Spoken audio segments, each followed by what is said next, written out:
Hi, I'm Kolarele, back with another communication skills video, and my miscommunicator of the week is Boris Johnson.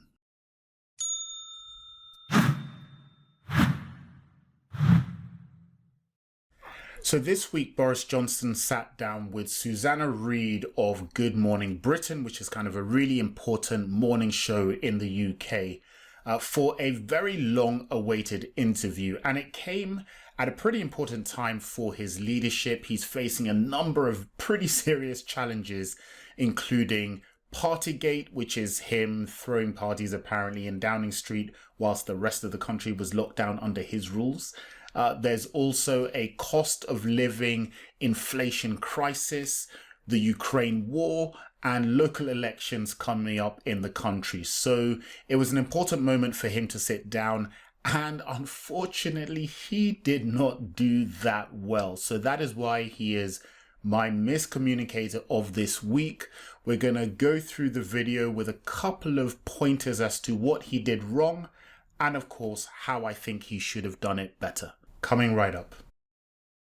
Before we get into talking about Ukraine, so many people want to know, are you honest, Prime Minister? So this is a great question from Susanna Reid. In fact, I think she did a really good job throughout the whole interview, because that is exactly the topic or the question that people want to see asked of Boris, and for him to have to answer about his integrity. So opening the whole interview with this, I think, is exactly spot on. So kudos to her for doing it. And before we look and listen to Boris Johnson's response, I just want to take a couple of moments to look at his body language and his appearance, because for me, when you are being challenged on your integrity, when you know that a lot of people think that you play fast and loose with the truth and that you have a lack of care and concern for people, really you've got to think a little bit more about your appearance. And I know that Boris has this whole ruffian, disheveled look thing going on for him, but I think he probably could have taken a comb or at least a couple of fingers run through his hair just to neaten things up, to signal to people that he is taking this interview and this issue more seriously than they might otherwise think. So I didn't like his appearance. Indeed, I think also if you look at his body language, the man spreading. I mean, come on, how inappropriate is that when you're being interviewed by anyone, but especially by a female journalist, knowing that you're being watched by millions and millions of female viewers as well. So really, really silly. He's got his long tie all the way down to his crotch, drawing attention down there. And then he's got his fingers down there kind of fiddling as well. It was a little bit weird. Just all in all, terrible, terrible body posture and body language. If you compared that to somebody like Barack Obama, yeah, that's my president of choice, and the poised way in which he conducted himself in interviews, I think you get my meaning. So bad body language, bad appearance from Boris. But let's see how he actually does when answering the question. Are you honest, Prime Minister? I think yes, and I think that the best way to judge that is to look at what this government says it's going to do and what it does. And we'll get to that in a minute. I just want a straight answer. You're an honest speaker. Yes, and I do my best to represent faithfully and accurately what I believe. Oh, that's such a bad answer. When somebody asks you if you are honest, there is one response and one response alone. Yes, I am. No, yes, I think I am. No, yes, and I try to faithfully represent. No, just yes, I am. I know there are doubts, but I am. Honesty is the core of my being, and I pride myself on it. Yes, absolutely, yes, 1000% yes. You cannot equivocate or prevaricate on these kinds of questions, because it will make people doubt what you are saying, because you clearly doubt it yourself. So just a poor response to a straightforward question that he should have been expecting. So yeah, not a great start. Are you in touch with what they're experiencing? Food prices are rising, going to be the biggest in a decade. Energy bills are rising, and they're going to rise again in October. Petrol costs are rising. Tax is rising. Food bank use is rising. The number of people in poverty is rising. The number of children in poverty is rising. This is on your watch, Prime Minister. So another great question from Susanna Reid. And in fact, if you think about it, it's a question with empathy built in, calling for empathy as a response. But how does Boris respond? It is important, though, to set the global context. This is a spike in energy prices. You mentioned food, cost of chickens is crazy, chicken breast. This is all being driven by the cost of the inputs, mainly fuel. And that has been greatly exacerbated by It's not just a recent problem, is it? So let's get this straight. Food prices are rising so people can't eat. Energy prices are rising so people can't heat. And children are being driven into poverty. And you are talking about understanding the global context. Come on. Empathy is missing. It doesn't really matter what your answer is when it comes to giving the logical reasons for why you are in a predicament. People aren't going to respond to that. And when you are doing a show that is going to people as opposed to economists and politicians, you have to speak to them where they are, to the needs that they have. That is the most fundamental element of communication, speaking to people so that they understand and appreciate what you are saying. And he just fails to do so. I don't know if it's that he just doesn't have empathy in his bones, but he certainly doesn't demonstrate it here.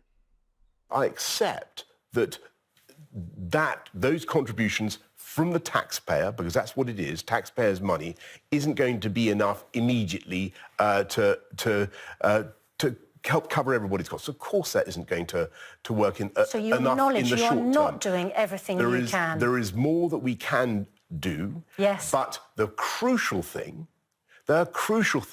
is to make sure we deal with the prices over the medium and long term. So when you say so that we're means, doing everything we can, you're not being honest, are you? Because you've just said there's more we can do. Come on, really, dude?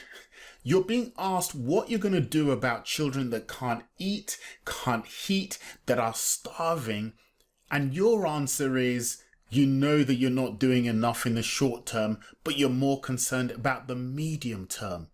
It's such an insane answer and response because it basically signals to the entire country that he knows that he's not doing the job. And the journalist has to correct him on it. It's just such a bad answer. And for me, it betrayed a lack of empathy for what people are going through right at this moment. And also a lack of preparedness because it seemed to me that he hadn't really prepared for the questions that he was going to be asked. And if you've seen any of the stuff that I've done on answering questions and dealing with tough questions from people, it's that 95% of the questions that you will be asked are actually entirely predictable if you take the time to try and predict them. He clearly didn't do that here, and so he gave a terrible answer. Let's look at some more. To cut down on spending, Prime Minister, Elsie has now resorted to eating one meal a day. She's 77 years old. She's losing weight. She goes to the supermarket at the end of the day to buy yellow sticker discounted items.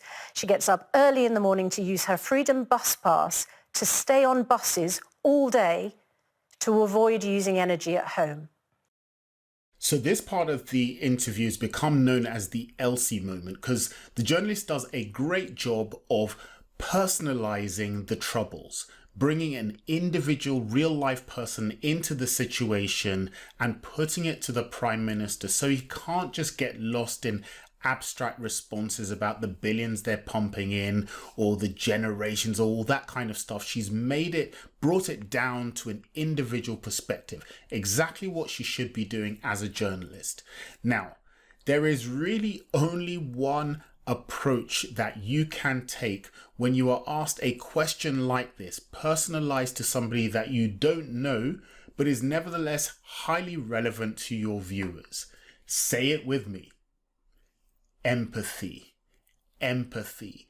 You don't know this person, you can't know this person, but you can know what kind of person this is. You can draw on your own knowledge, your own experience of other individuals in that situation and talk about how I'm really sorry to hear that about Elsie. In fact, can you please get your producers to pass her number onto my team because I want to personally look into this issue. I can't tell you about what Elsie should do because I don't know her circumstances, but I can tell you I was just with Doris the other day, and in fact we were able to get her help that she didn't know she was able to access, but I do understand how tough this is. Right, I'm speaking off the top of my head and I could do this, and I'm not a politician. I hate politics. Well, I kind of fascinated by it, but I hate politicians.